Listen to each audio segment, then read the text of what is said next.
We know that based on 3.4 that Klee and Beidou are coming, and Hoyoverse just now dropped all the details about Klee and Beidou, including their respective talent cards. So let's just take a quick look at it. So we have Klee, who has 3 different possible skills. Your usual normal attack as Catalyst deals 1 pyro damage. And let's take a look now at the elemental skill, which is Jumpty Dumpty. It deals 3 pyro damage, and Klee gains Explosive Spark. So Explosive Spark says when the character to which this is attached to uses a charge attack, so that's Klee, you get to spend 1 less pyro and deal 1 damage. Your normals basically deal 1 more damage and cost 1 less die, specifically pyro die, so any other die works, which is pretty good. But this can only happen if you have an Explosive Spark, and it says here that your elemental dice must be even. So if it's odd and you have the spark, it just doesn't happen. You just deal 1 pyro damage. And I think what's more interesting is her elemental burst, which is Sparks and Splash. So at first it just deals 3 pyro damage, 3 pyro dice, and 3 energy. It creates this 1 Sparks and Splash at the opponent's play area. And it's actually a combat status that's placed on your opponents. It's kind of like how Benny has his aura added into our play area. But yeah. And the idea here is that Sparks and Splash deals 2 pyro damage to your active character whenever your character uses a skill. So it's meant to punish your opponent, just like a trap card or an aura, to just deal damage every time they use a skill. Then next we have Beidou, which is also 3 skills. You have your normal attack, just the usual 2 physical damage, and you have now the elemental skill. So it does work like Beidou in-game. When you cast the elemental skill, you basically get this thing called Tide Caller Surf Embrace. And you get to prepare a skill, Wave Strider. So preparing a skill, if you've seen the Anemo, Fatui Anemo Boxer, or maybe the Nobushis, they do have preparation skills, which means that the actual skill is delayed by X number of turns. For this case, it's 1 turn. And it shows here that whenever this character acts, when the next time this character acts, they will immediately use the skill Wave Strider. And when preparing this skill, basically grant 2 shield points to the character to which this is attached. And after that, you deal 2 electro damage. It's kind of like a delayed damage. So this will come after your opponent's turn. Because I'm assuming when it says prepare for 1 turn, that also includes your opponent's turn. Or maybe 1 turn being when your next turn already finally arrives. But you basically, it's like the Beidou counter. For the time being, you get 2 shield, then your opponent does something, then you deal 2 damage with Beidou when it comes back, and then you actually play your turn. So that's how I'm assuming it's gonna work. It's an interesting mechanic. It's if you're expecting your opponent's gonna hit you anyways, you might as well give yourself 2 shield. And then if you don't, and if your opponent just chooses not to, then I guess they don't even attack you.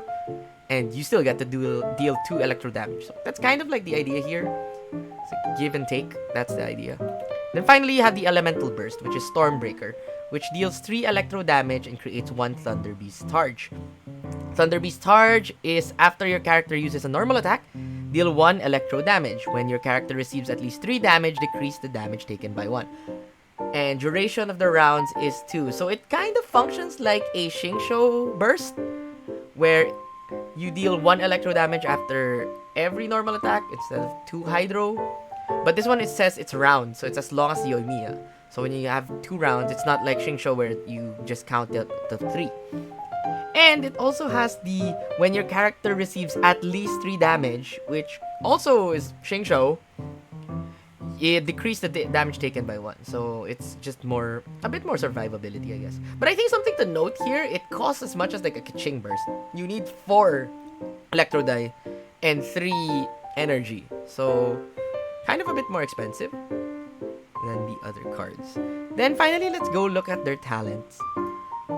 Klee's talent being when your active character is Klee, you equip this card. After this card uses Jumpty Dumpty, so you get Jumpty Dumpty, you get an Explosive Spark.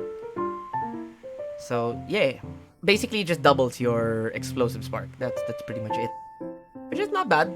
You get more charged attacks that way if you're dice are even. And it's actually interesting because you can chain charge attacks. Because removing a charge attack is even. It costs 2. So you'll always stay at even whenever that happens.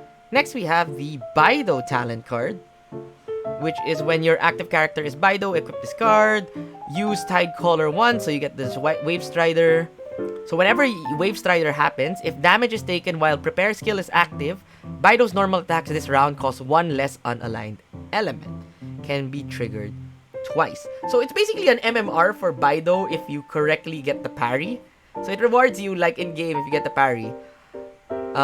It's asking that your opponent hits you and that you get it while this thing is active.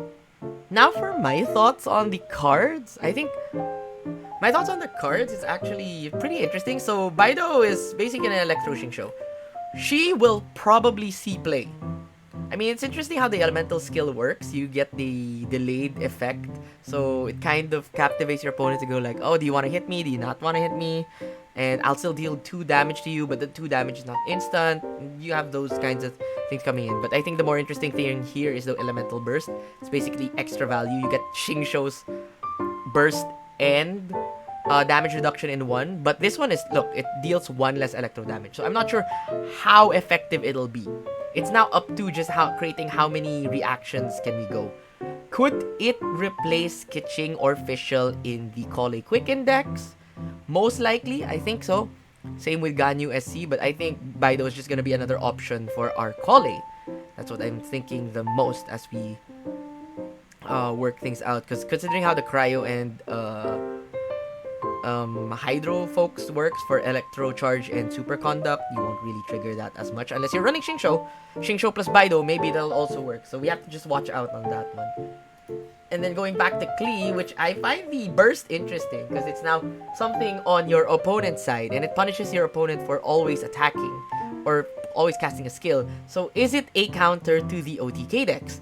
I think not so much, because the idea of the OTK deck is still probably dealing more damage to your team than it would dish out. But I guess it would just limit the number of normal attacks that your opponent would do. Because the character with the normal attack, even though they have as much dice, if they keep using the skill, basically they can only use it 5 times on 10 HP unless they have food effects and all that. So yeah, I think both Klee and Beidou can add some value to the cards. I'm not really completely sure whether it'll shake up the meta. Maybe Beidou, good chance. I don't think Klee will be the ultimate response to the OTKs, but I think it is just a good card to have because it's actually both of them have unique abilities, which is what we're lacking in Genshin TCG. Yeah, I guess that's pretty much it. If you liked the video, feel free to leave a like. Don't forget to subscribe for more TCG content. And as we go, we're about to hit 3.4, which means they might get nerfs and buffs on the next few cards. So stay tuned for that. Alright, I think that's it for now. See ya!